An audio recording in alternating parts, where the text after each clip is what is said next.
unbox natin itong dalawang karton natin. Tulad nito guys, galing ito sa Shopee, sa Network PH. Salamat sa Network PH, legit store yan sa Shopee.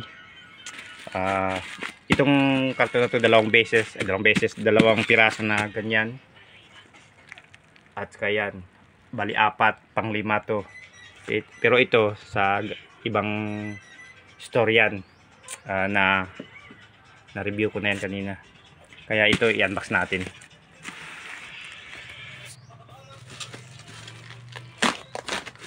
So guys, galing sa Network PH, legit store sa Shopee yan. Ka-order tayo ulit nito, sigurado ako. Ayan, dalawa. Hindi na natin bubuksan yung sa loob, basta dalawa yan, tulad ng ganyan. Ayan guys, ayan na natin. Ayan.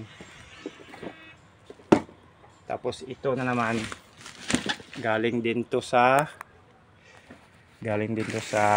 Network PH. Ayan. Ayan guys. Ayan. Buksan natin.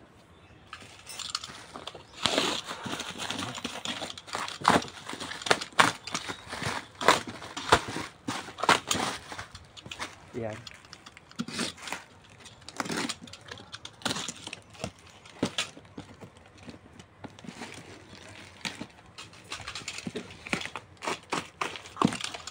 Gamitin natin to sa pang P2P sa wifi natin. Yan siya guys, bali 5 lahat. Yan.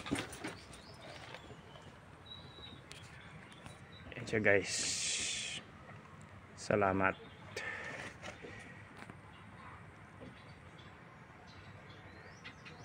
Hindi ko na bubuksan kasi tulad naman ganyan, pareho lang yan. Binuksan ko na yung isa kanina. Pero para maniwala kayo na legit to, buksan natin yung isa.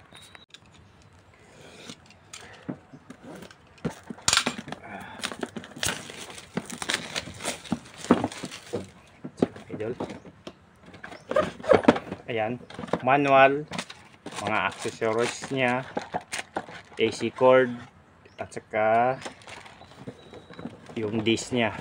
Yan, 605 na TP-Link, galing sa Network PH, Shopee.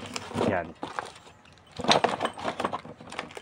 Yan mga idol, salamat.